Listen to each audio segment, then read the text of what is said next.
Very warm evening to you, Dr. Omendra Ratnu. धन्यवाद. Same to you, sir. Thank you very much for being with us today in spite of your tight schedule. Oh, it's always a pleasure. Let me introduce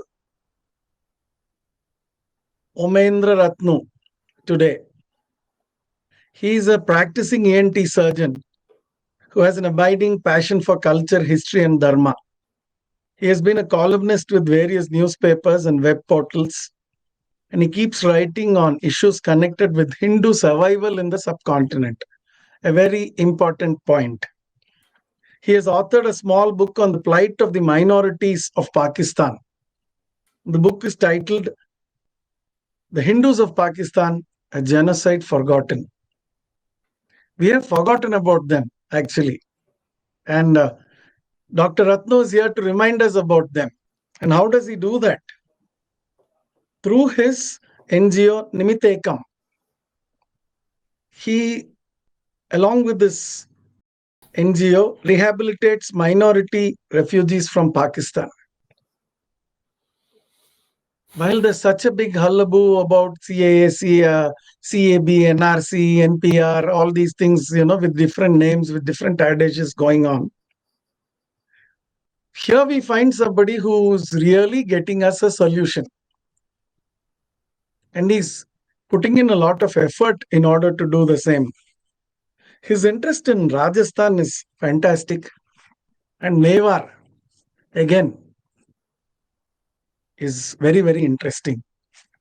And here we are today to discuss with him about the book Maharanas. Maharanas of Mewar. Yeah. 1,000-year history. And we are using a domestic broadcasting app, online app called Vayam for this purpose. And we are glad to use an Atmanirbhar app today. Excellent. Sir, I found this book to be very emotional as far as I'm concerned. Yeah.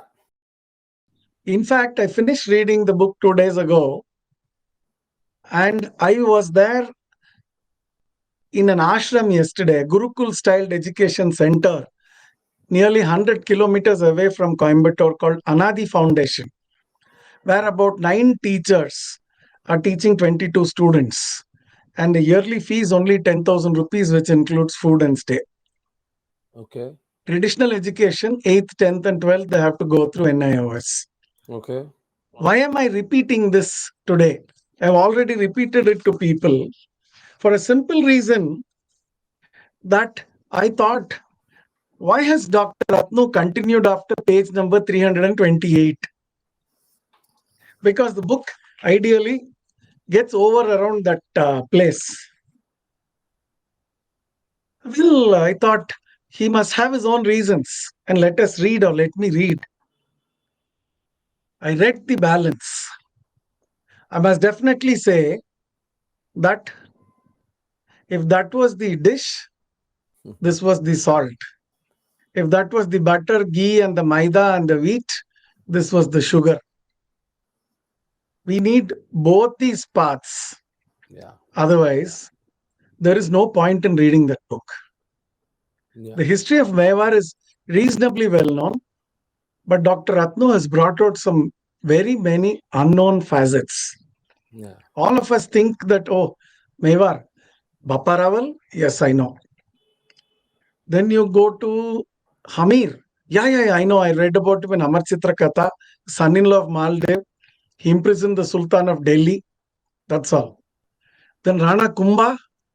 Yes, the second longest wall in the world. The Kumbhalgarh fort was made by him. Little do they know that Kumbha and Rana are related to each other. Hamir's grandson is only Kumbha. Yeah. Yeah. And then not many people are aware of Maharana Uday Singh, who survived in between Rana Sangram Singh and Rana Pratap Singh. Yes. That is one issue. Then, of course, hardly anybody knows about the existence of Amar Singh, at least in South India. Rana Pratap. And, for people like us who know about him and to know about his son Jagat Singh, and then to know Correct, about Karan his, Singh. Karan Singh, and then his Son Jagat Singh and then great Raj Singh. grandson, Raj Singh, who conclusively defeated Alamgir Aurangzeb in Yes. 1680, Arrested him twice arrested him, and then let him go. and had captured the queens also, Udipuri Begum. Yeah. And we have heard of all these names, but unfortunately, our pseudo secular leftist communist historians, led by the 5 non Hindu HRD or education ministers of India, including even the great MC Chagla, who appeared for people during emergency.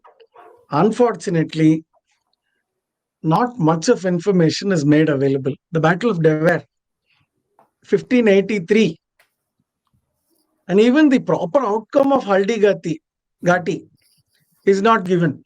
The size of Rana Pratap's army is not given. And here we are with Dr. Ratnu, who has given us information pertaining to them. What is this Jauhar? Lots of people, even in the north, confuse Jauhar with Sati. And you've spoken about Saka Jauhar, where the women perform Jauhar and the men go out and fight to a finish. And he has also clarified information pertaining to Rani Padmini of Chittur.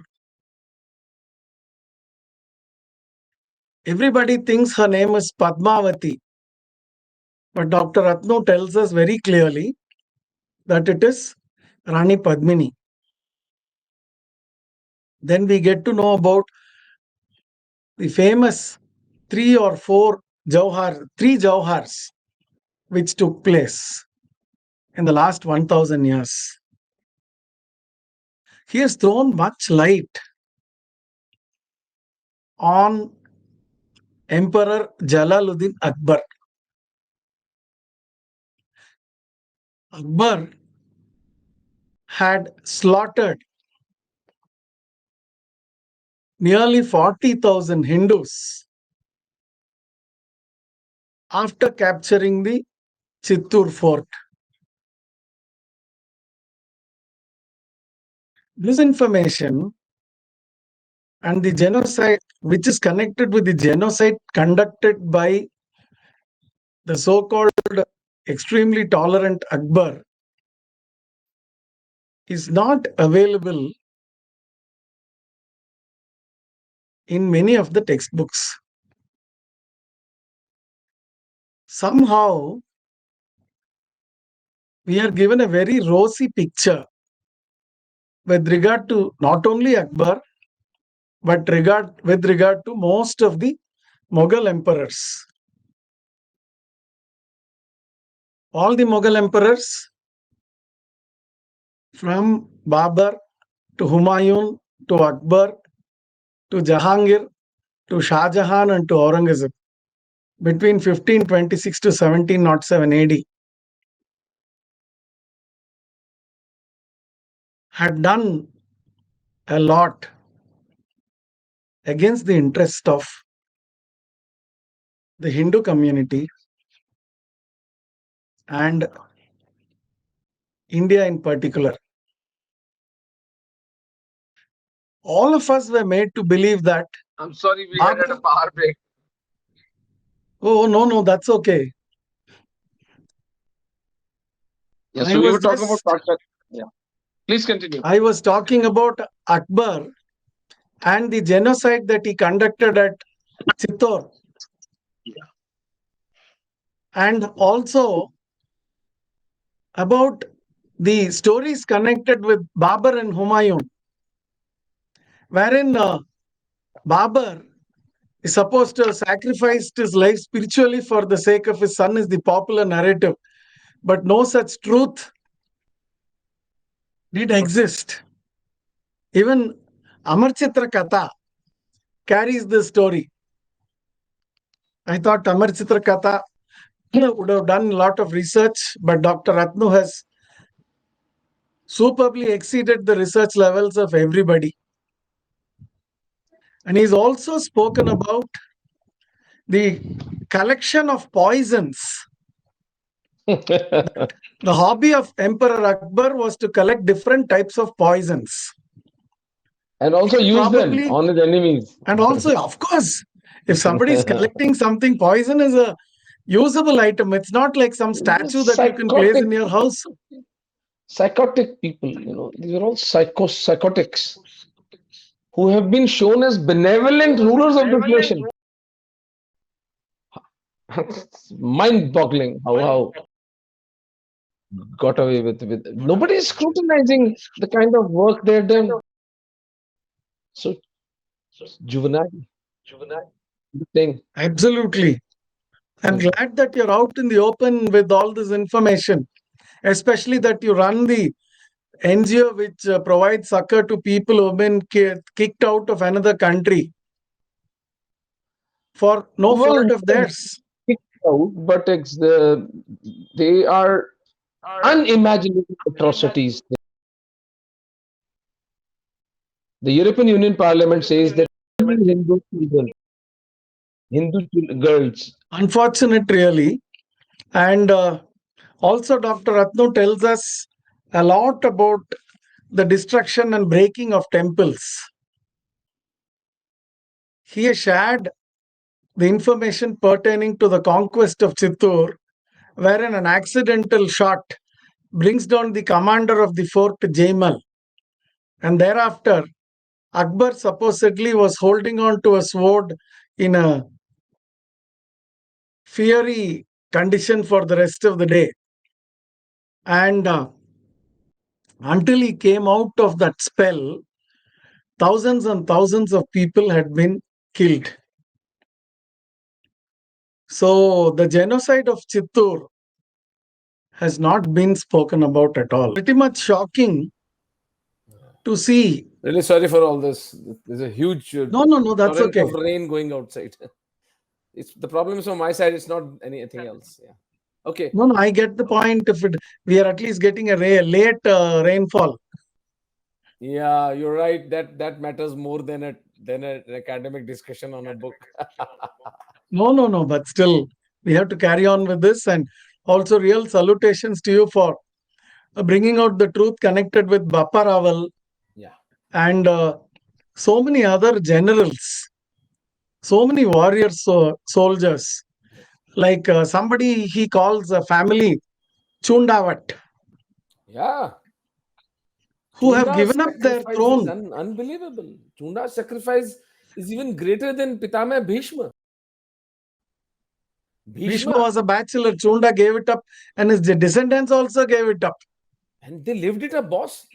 To live it to a promise. यहाँ तो we don't live up to our own promises. Here we have this whole progeny for 500 years living the promise already made 500 years ago. The fidelity. Absolutely. See, Bhishma did not get married, so there was no need for anybody to maintain it but him. Yeah. But Chunda's children, grandchildren, Unbelievable. great-grandchildren, they stood by it. Unbelievable sacrifice. And you've also spoken about how Amar Singh used the opportunity to reinforce Chittor. Therefore, it was possible for Raj Singh to get out of the clutches with, of course, in collaboration with the Rathors, particularly Durgadas Rathor. Yeah, Durgadas Rathod. Rathors had been something very similar to Jaipur had happened to the Rathors. So Aurangzeb managed to alienate all the three big houses of Rajputs in Rajasthan. Rathors of Jodhpur, of course, Sisodiyas were subservient to them, was fighting them, but Jaipur's Kachawas of Jaipur. So, Absolutely. that is the story of Mirza Raja Jai Singh, how he saved Chhatrapati Shivaji Maharaj. And he was poisoned later. He was, did you read the How story? many people have been poisoned? Jagannath Ratnu. Yeah, they're all. That's the whole. I put it in Babar's Murder of Sangha. That talk of a benevolent, chivalrous, secular Islamic invasion is a white lie. Entire Islamic invasion based on deceit. Absolutely. When we get to know that Rana Sangram Singh was poisoned, a man who had so many wars fought and won, Rana 100. Kumbha. 100 wars. Rana Kumbha, I think 56 battles. 56. And one of them was the most significant one when Gujarat and Malwa combined forces attacked Absolutely. after the Treaty of Chapaner. See, one of the battles, if I remember. I'm sorry? The man defeated both of them. Can you believe it? Simultaneously. Both of them. In fact, there was a particular war in which he goes out to fight and they try to invade Kumbhalgarh. Yeah. But Kumbha finishes the enemy, comes back through the back entrance and opens the gate and comes. Yes. And for that time, Deep Singh Sisodiya was one general who holds entire Malwa army. I mean, not less than 30,000 soldiers were held by 700 soldiers at the Banmata temple in Kumbhalgarh. And we are talking about marathon, we are talking about thermophile. You have explained which is more, the value of these battles and the value of these wars. Yeah, that I've I'm taken glad from that you've drawn. that I've borrowed from Todd. It's not my original idea. No, I know, but to pull it out of Todd. Yeah. And you've spoken about the book Veer Vinod. Yeah, that is again a very exhausting account of Mewad history. And this was done 1870, boss. Okay. The amount of traveling, research, Shamandas ji. He's one of our ancestors. Oh, I'm happy. Yep. So the kind of research that man put into this and it's very authentic document. So And you many also, details. Yeah. and we very happy to learn that Chhatrapati Shivaji's lineage is also coming out of Mewar.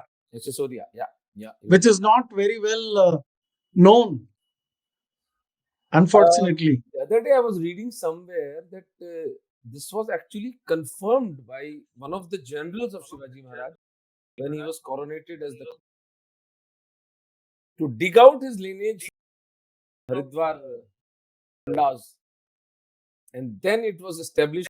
Actually, he is a Sisodiya. No wonder. He had a very regal personality, and I will tell you, I come from Coimbatore, a city known for its jewelry, and there are manufacturers who produce tiny pendants or lockets with just the bust of Chhatrapati Shivaji Maharaj. Really? Okay. And it gets sold every day in some city or the other in India. Yeah.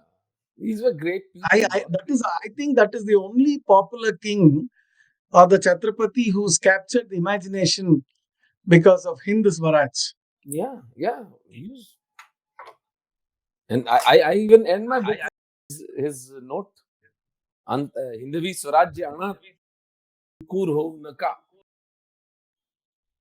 You should not miss Yes. your goal. Yep. Hindu Rajya is a must.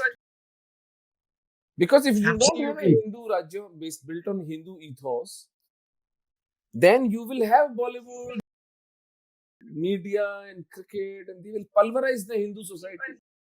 Can you believe? Imagine Mughal-e-Azam Oh, yes. controlling the imagination of this besieged nation. We could Jodha Akbar. Jodha Akbar was recent, but the damage was done by Mughal-e-Azam. The That portrayal was the of biggest Akbar, damage. the portrayal of Akbar in that movie is a complete that nonsense of Janmashtami, Cradle Rocking. nonsense. Yeah. Even if there was a Jodha Bhai test, there was a Harku Bhai. Whom he the Jaipur Rajputs got. They हमारे राजस्थान में कहते हैं पिंडी छुड़ाई. ठीक है, get it done. She was converted to Maryam Zamani. Yes. Mr. Jalaluddin never married a Hindu woman. He would first convert that woman to Islam and then get married. So much so for your greatness and large-heartedness and your secularism. And also, we are told that Akbar had a harem consisting of 5,000 women. Yeah, he was a debauch. One debauch. See, if you look at the second battle of Panipat, 1556, where Raja Hemchandra Bhargava had attacked them, he had a 5 times or 4 times larger army than Akbar. This defeat was imminent. The man who saved the day for Akbar was Behram Khan. And Behram Khan tutored him, nurtured him, groomed him. Once he became the king of Delhi, because these were not Shahenshahs. That's all euphemisms. There was no Shahenshah. If you're arranging a coalition with the Rajputs, purchasing the loyalty of Jaipur Rajputs, I don't see any Shahenshah. Anyway, these slaves of Indian left love giving such euphemisms. So this Mr. Jalaluddin Akbar eventually chased Behram Khan, got him killed, married his wife. Oh. The Guru Patni. It's like can't even name our Bhagwan marrying the Guru's wife. Oh, he married Behram Khan's wife, is Yes, it? sir, he married her. It's a historical fact. I've written it in the book. And Behram Khan was a Shia. That I know. So all these Sunni clearance. I'm just asking you to confirm it. I'm just asking you to confirm it, like 100%. Behram Khan was a Shia, and Akbar was using everybody. Dekho, he was a psychotic. His psychotic behavior is very well documented. I've written about his conflict with Man Singh Ji, his conduct with the fellow Rajputs, his conduct with even fellow Muslim generals of his, very suspicious character, very ugly, hole here, 2 centimeter papilloma, which we call dark, stocky. I wouldn't say obese, but he was stocky. He's a good fighter. There's no doubt about that. But this whole image of Hrithik Roshan shown as Mr. Jalaluddin doesn't fit the bill. But the gullible Hindus, my own children, they went to see this movie. I mean, they didn't see the movie because in Rajasthan we got it banned. But they were watching on Netflix. And I said, I'm not going to watch this piece of crap. I can't stand it. It's a lie. Even if it is the truth, I can't. It is a lie. So this man was a demon, psychotic, and the story even mentions He tried to poison his Mansi. own taste of his own poison. Yeah. But it is a very popular thing wherein people say that Akbar was slow poisoned, and that he his own poison, and that he नहीं, देखो preferred slow poison का there Prince is no Khusro. evidence. Evidence is strongly in favor of what Todd has written, which I've quoted in the book. I'm really desperately trying to get some actual primary source from the Bundi house. I've reached Okay. out to them, and if we can get it, because it was Todd is quoting the Bundi prince, who was in the Okay. Akbar's court at the time, and he recorded this, that this is what has happened. And you've also spoken about the Telugu historian Ranchod Bhatt Thailand, Yeah, Ranchod Bhatt Thailand. and also the Vanshavali, Kyati, History of Deeds. And then you have also spoken about all the other honest historians, which of course includes Todd. Yeah, About Todd is about what is mesmerizing about Todd is his language. The way he refers to entire Sisodia clan, the way he refers to Pratap. Should I read something what is written about Pratap? oh yes, When Pratap,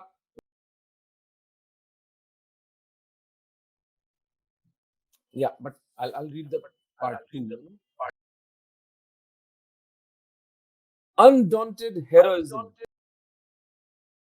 inflexible fortitude, that keeps honor bright, perseverance, with fidelity no nation can boast of, were the materials. These were Pratap's stuff. Opposed to Akbar, opposed to a soaring ambition of Jalaluddin, commanding talent. He purchased talents, right? Unlimited means and fervor of religious zeal. This comparison of Pratap with Jalaluddin. Then again, Todd writes, all, however, insufficient to contend with one inconquerable mind. That Pratap's mind was inconquerable. You could not conquer it by show of power or strength, fear.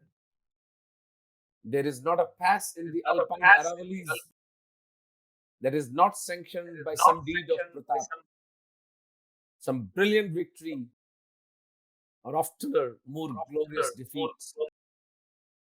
Haldi Ghati is the Thermopylae of Mewad, the fields of Dever her marathon.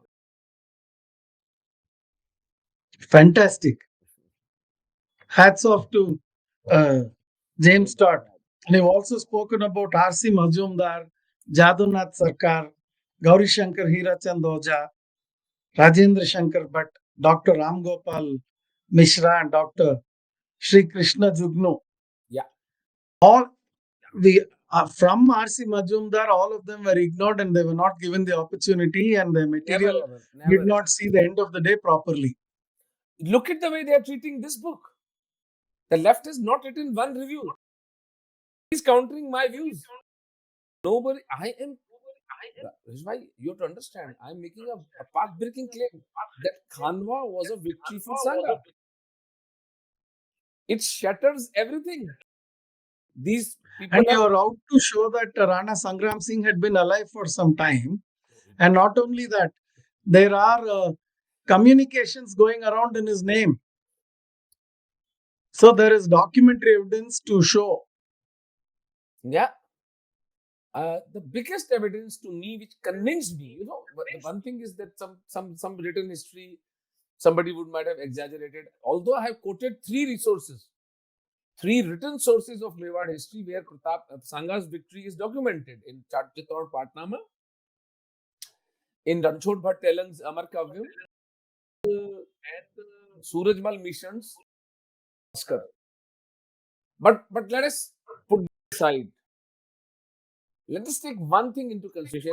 About 6 months ago, I went to Khanwa, the Battle of Khanwa, where the Battle of Khanwa was. Oh, you went to Kanwa. Yes, sir. Yes, sir. 200 kilometers away from Jaipur. I took out a day from my schedule and I went there and I saw the place. So there is this beautiful memorial built by the state government, Rajasthan government. It's like a Tirth Sthal. Every Hindu should go and visit that place. Khanwa. It's, I think, 30-40 kilometers from Agra. So if you're going to Agra, you can always go to Khanwa. When I was standing atop that hill, I saw these 10 Rajput chhatris, which were built by the ancient Rajputs in the memory of their fallen kings. So I asked the friend who was, there are chhatris here. If Sangha had lost Khanwa, who built these chhatris? Muslims don't build chhatris. Chhatris is a pure Hindu architecture. Absolutely. These are big buildings. They took 6 months, 8 months to build. I shown the pictures in the. I saw that. No joker I has saw gone. that. And Yeah, sorry. none but him would have done that. I mean, Hindus did it, right? I mean, and it is. If they lost, it 100% would not have been possible to do that. Yeah. So that means Because a loser will never get the opportunity. and Khanwa was definitely in possession of Sangha. So if Babur had won Khanwa's battle, then who was building these? Nothing would have happened. Khanwa was a slaughter. There is no doubt that Hindus were outwitted, outmachined. Did not have the. True. In the end, one of the kings even defected towards Babur. Yet, we cannot say that was a route for Sangha. And Sangha was injured midway in the afternoon. This battle started at 8 o'clock. And this ended at 8 o'clock in the evening. So it's a 12-hour. More than 1.5 lakh soldiers died in one day. So it was a slaughter of Hindus. But we didn't lose it.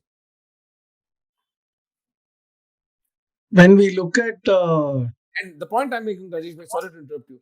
The point I'm making is that leftists are not recognizing this book. There is no challenge. Counter article written on the facts that I'm claiming. I'm claiming a victim. I literally abused these people in my book. I've seen that.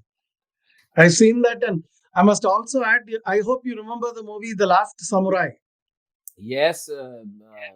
With the firepower, the one army loses in front of the samurai. Yeah. And, then Tom Cruise is taken a prisoner. Yeah. It's a very famous battle scene. I've seen it. So, firepower was not a guarantee in the 16th century for victory. If it was not possible even in the 19th century, 16th century, firepower was definitely not a guarantee for victory. Rajputs incapacitated those cannons. They put Absolutely. the skull. They put the skull into those cannons, bhaiya. That is what I'm saying. Today, Khanwa field is an agricultural land. Most of them people living around are Muslim farmers. The archaeological survey acquire that land, do some digging, and establish the facts around Khanwa. I mean, 500 years ago, so many artifacts. You will find those cannons, you will find those skeletons of elephants and horses. It's a worthy endeavor. Worthy place to study. Yeah. And it's my open challenge. Right There now, could be a cannon the or two premise inside. of Khanwa is Mr. Babar claiming it a victory. That is the premise for Khanwa being a Babar's victory. No independent source, nobody who was against Babar, the three sources that I already quoted to you, they are not even in consideration. This needs to be dug up. Unfortunately, you know, most of the quotations and most of the evidence or witness is taken out of books like Babar Nama, Aini Akbari, Akbar Nama, or some of these famous Muslim travelers or some European Those are notes. all liars. In some cases, they are not even able to give out the names of the people properly, They and were all lots liars. of errors. What Todd writes about them that most of the Muslim historians were liars.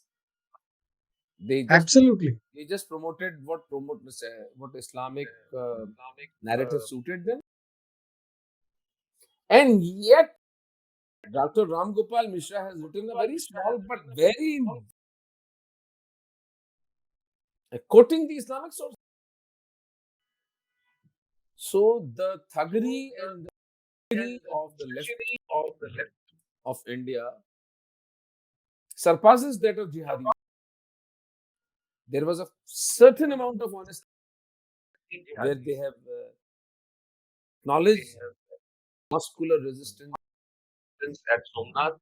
They have acknowledged the existence of the Shahia dynasty, occasional battles here. Some of them they have acknowledged. The most important whitewash.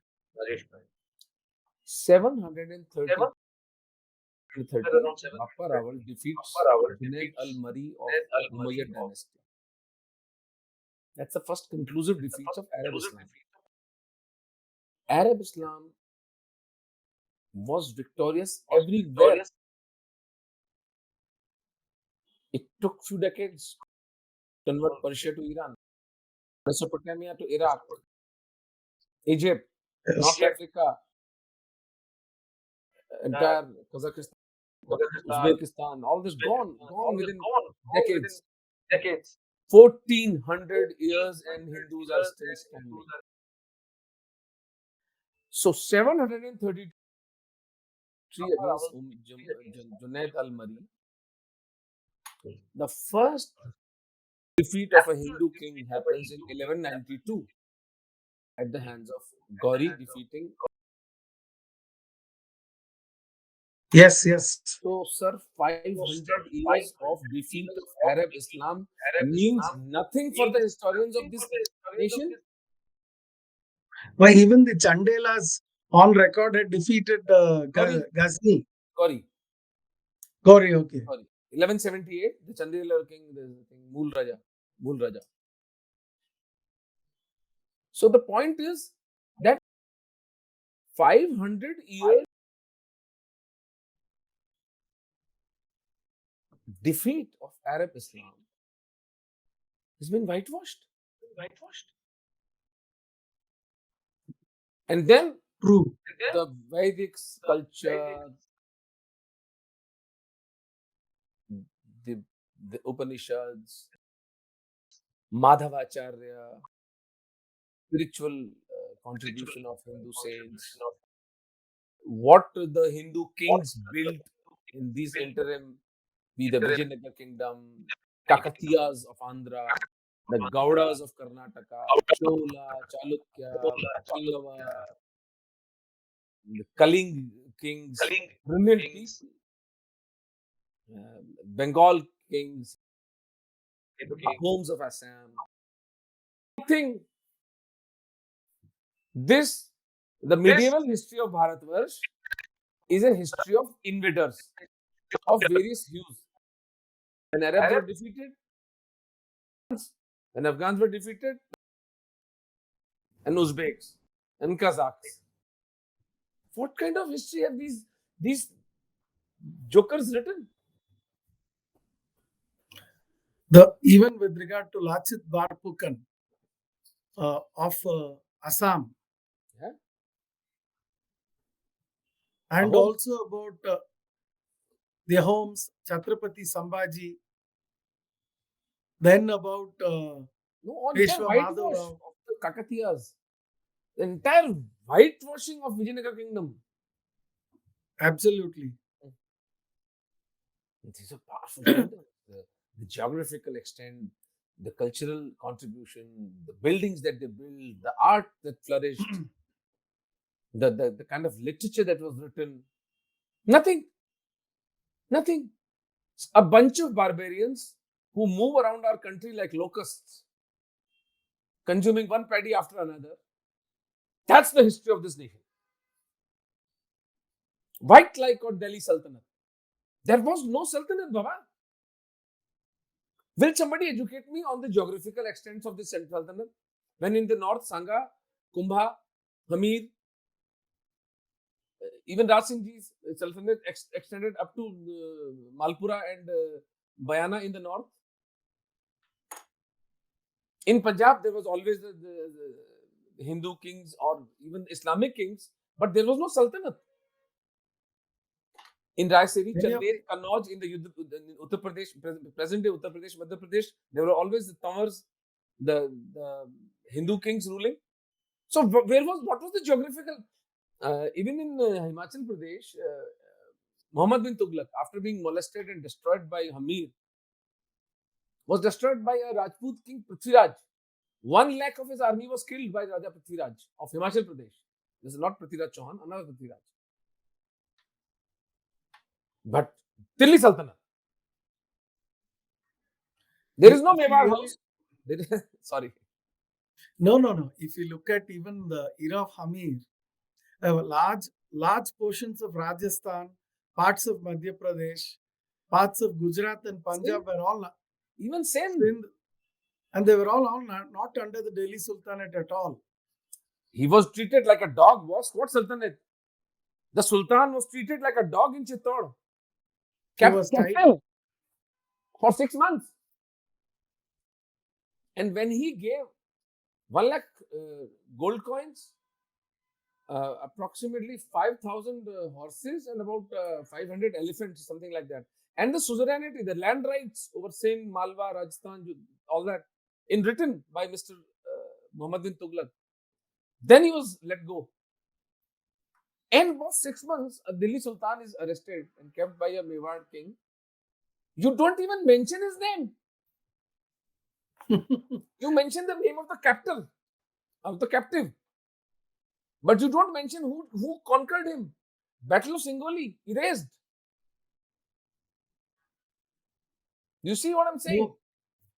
These people are trying to peddle lies, not even half-truths. Exactly. And I'm glad that you is a white lie. Why don't they mention the Mewar kingdom? I don't understand. Which extended from Afghanistan to Malwa. True. Kumbha went to Afghanistan.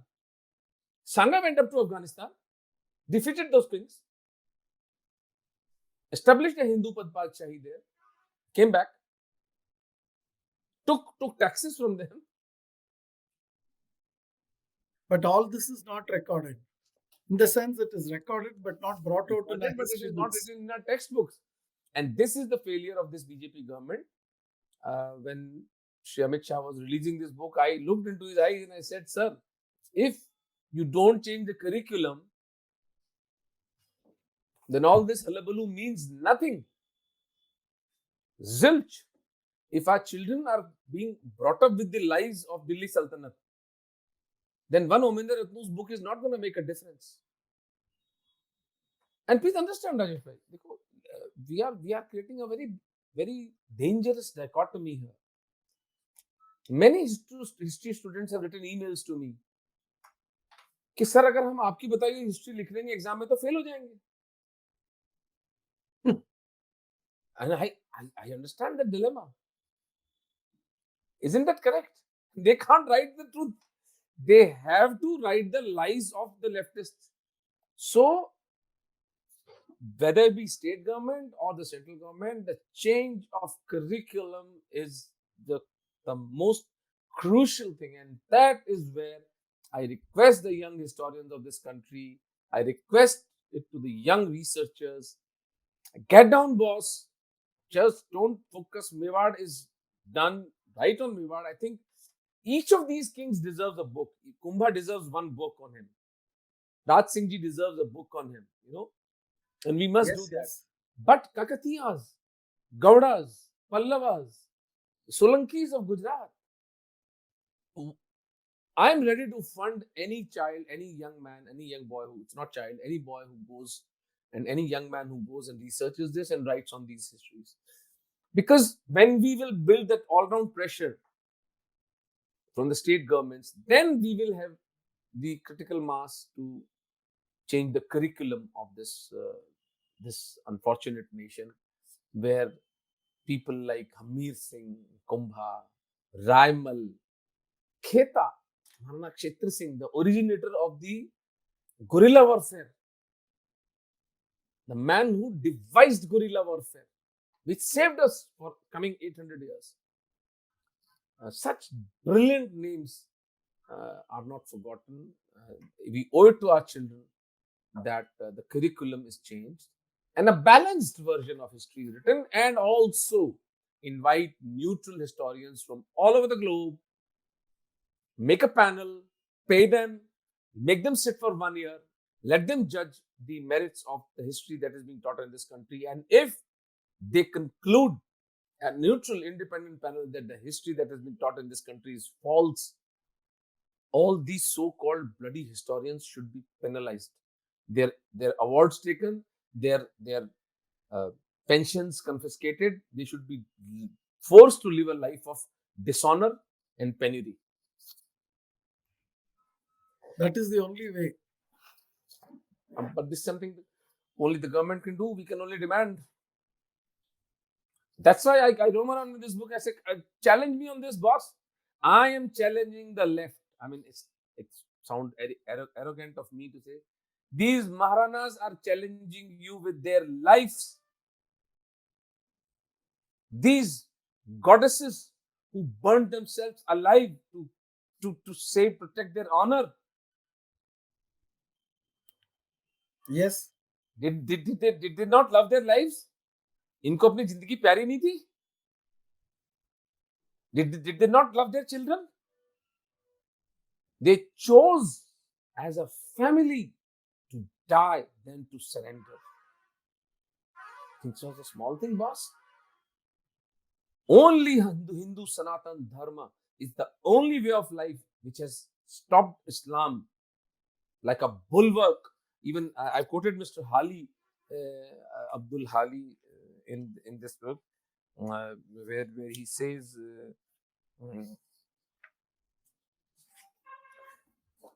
that audacious armada of the religion of Hijaz, whose insignia reached every corner of the world, which learned no obstruction from any fear, which felt no hesitation in the Persian Gulf or faltered in the Red Sea, which valiantly crossed all 7 seas. Oh, drowned that armada was when it reached the mouth of Ganga. Which is true. Maulana Khwaja Altaf Hussain Hali writes this. Ian Austen, another British historian who has very beautifully chronicled the history of Mewad dynasty, and he has written a book, Mewad, the longest living dynasty in the world, 1400 years long dynasty. He has written it. And he says, this was a thesis I had in my mind and I have not underlined it. But after reading Ian Austen, I started, my thesis was reinforced. Where he says, Hindus have not only saved their own land, but they have saved the entire world from being Islamized. Imagine a Hindu defeat in this subcontinent, equipped with Hindu, if Hindu masses had converted, if Hindu masses had been Islamized, with the Hindu resources, the wealth, and the critical mass, the sheer number of Hindus, Who would have stopped Islam? Cambodia? Thailand? China? Burma? Sir, this whole world would have been Islamized. So, Ian Austin says that the world owes it to the Hindus who stood up, and not for 1, 2, 10, 20, 50, 100 years. It is a 1,000-year-old saga of unbelievable sacrifices, which inspires us even today, because the conflict is on even today. True. So when they did not surrender, when they were so hopelessly outnumbered, why should 100 crore Hindus be in despair? The singular message of the life of these Deva Purushas is never yield, never surrender. Your children's lives, your children's honor depends on your resistance to the evil mafia that wants to take over the world. Simple as that. Very true. And also in the final pages, you've spoken about Aurobindo, Sure, Bindu, yeah. very importantly, and also about the bourgeois, Yeah. the Indian middle class.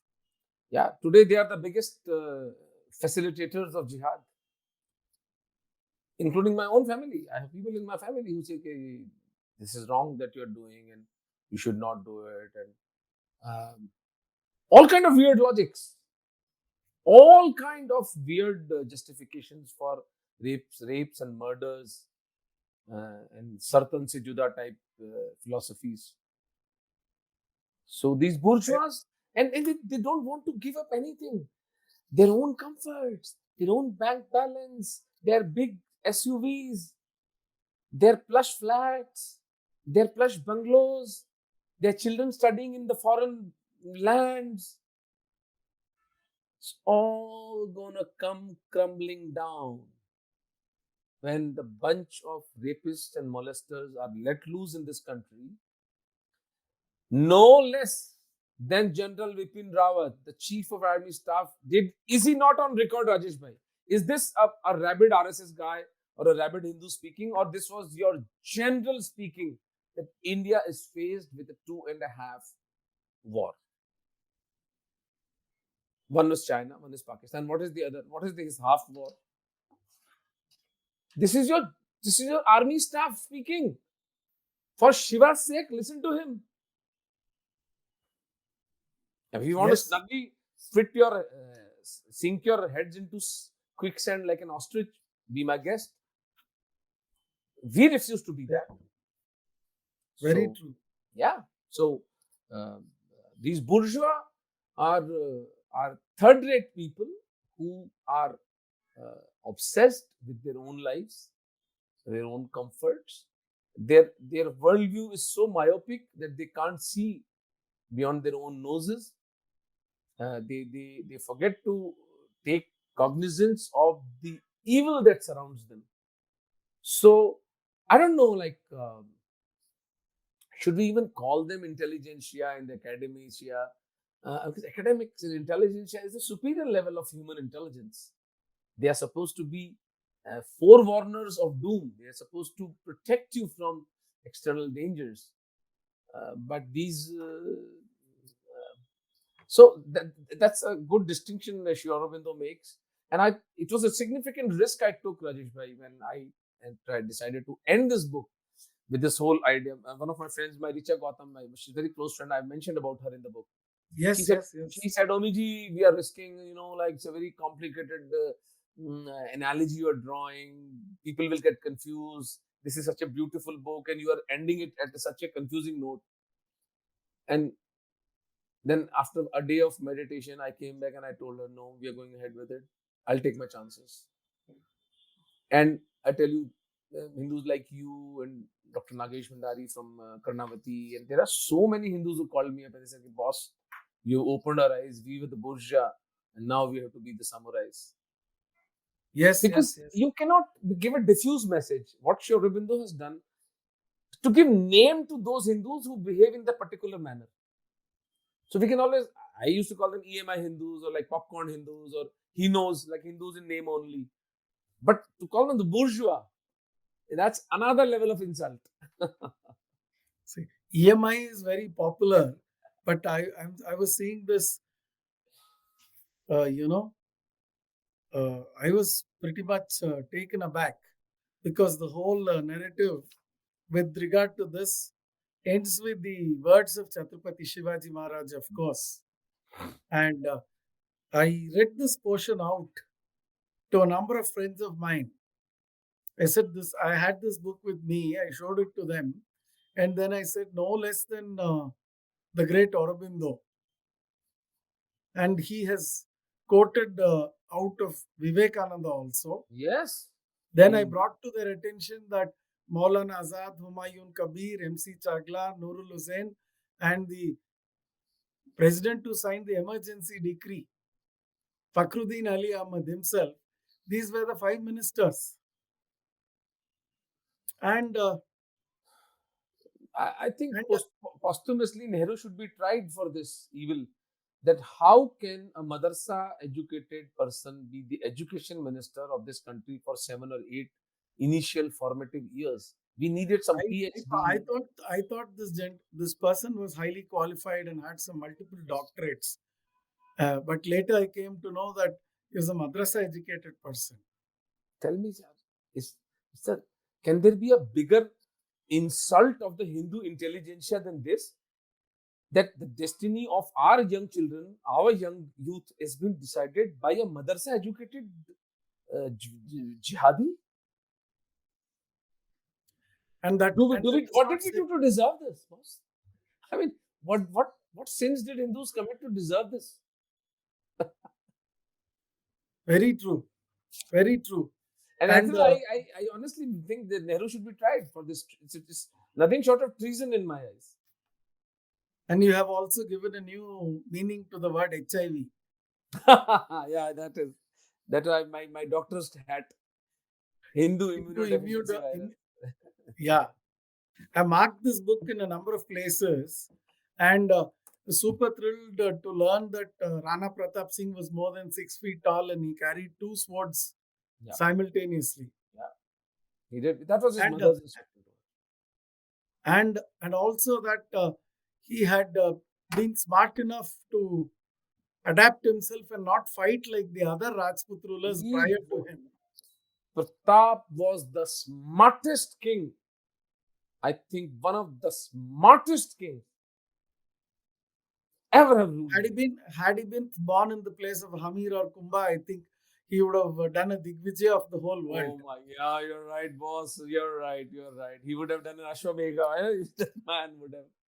Because even 2 of his ancestors were great because his grandfather was Rana Sangram Singh.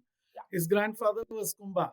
And Kumbha's grandfather, I think one more person in between, his grandfather was Hamir. Yeah. Hamir had Kheta had Laka had Mokal's son was Kumbha. So there were 3 people between Kumbha and... Yeah. I think Laka. Hamir, Laka, Kumbha, Sangha, Pratap. These are grandfather, grandson, grandfather, grandson, and grandfather. Yeah. You're right. Absolutely. And then after Rana Pratap comes his son's his grandson's great grandson. Yeah. So you have brought it out from for about 350 to 400 years, that bit. Yep. And also Eklingji, the concept of surrendering the kingdom to God. That was, I think, the most significant a leap in human consciousness.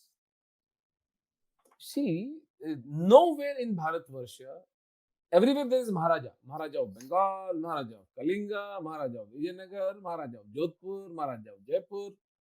Only in Mewad, human consciousness takes a leap. They say we are going to be called as Ranas. We will be the Maharanas. We are only the caretakers of the kingdom of Mahadev. And And also that is why they achieved the oneness with the people of Mewad. See, Also, Rajasthan is the feudal society, like the king, like the Samans and the lower caste and this caste and that caste. Here, the king was mingling with the lowest of the low, the Bhils. He absorbed the Bhils. And in the Mewar insignia today, you have Bhils on one side and the Rajputs on one side. Talk of social Yes, yes. construction, sir. Talk of social cohesion. This is what our forefathers did. and the Bhils were always with Pratap. Bhils were always with Mewar, starting from Baparaval. They've been But- part of the. But at the time of, they protected Hamir.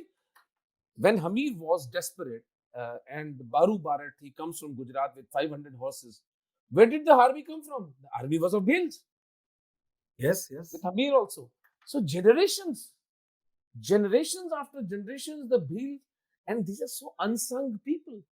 किसी ने इनकी बात भी नहीं की है, boss. Rajputs have been Yes. glorified by Rajputs and Charans like us. Nobody has even talked about Bhils. And how is their sacrifice any less than that of Rajputs? It is the same. There is no It's the same difference. level. In fact, it is greater because they were the lesser children, right? They didn't have the means. But yet they were very patriotic. Patriotic, large-hearted, to take entire Mewar population and shift them from plains to the mountains for decades, feed them, nurture them, take care of the women. There was no crime, boss. Suppose the city dwellers came to mountain, they would rape their women, they would molest them, there would be a civil Nothing war. of that sort. But understand that the kind of dharma, the kind of dharmic samaj there was then, that the women were protected, the children were fed, the old were taken care of. And when Pratap's life, the Bhil association takes the next level, where he was called as Kika Rana. Kika in Mewadi language, the local vernacular, it means as the son and the beta. So Beta, imagine the entire Mewad population, Bhil population, referring to their king as their son. Yes, yes, yes. And Pratap accepting it. Yeah, I'm your son. It always moves me when I even imagine those And he advisors. lived like that for 25 long years. Sir, 25 years is like 3 lifetimes, boss. In 7 years, our entire body changes, the cells and all. So it's Yes, yes. three lifetimes. So Pratap is, I suppose, we should have all these kings replaced, be found in our currency notes and coins. Yeah, you must, boss. I mean, because of them that we are Hindus. It's because of them that we are free. It's because of them that we are civilized. It's And because able of, to talk with each other in this vein. because of them that we are economically today on the brink of a launch. The Hindu India is actually the hope for the rest of the world today. It's because of the ethos, because of the inherent values of the Hindu Samaj, the Hindu Dharma. It's a lifestyle worth fighting for. It's a lifestyle worth living for. It's a lifestyle worth dying for. So these Maharanas, these Deva Purushas, they proved it by their life and their work that come what may, we're not going to surrender. We're not going to give up our independence. And they gifted this beautiful Hindu Dharma to all of us. And we owe it to our children to take this Dharma to them. And we are grateful to you for bringing all the heroes of Mewar and Rajasthan to us, because Rajasthan being a frontier state, the largest state in terms of landmass in our country, Yeah. not many are even aware of that. Yeah. What can you do So, about ignorance? There is no cure for ignorance, boss. so thank you so much. And I wish that this book is read by as many people. And thank you for being with us today, in spite of your tight schedule. Looking forward to hear from you more, sir. Good day to you. Thank you, Raj. Namaskar. Namaskar. Thank you. Shubhratri. Shubhratri. Vande Matram.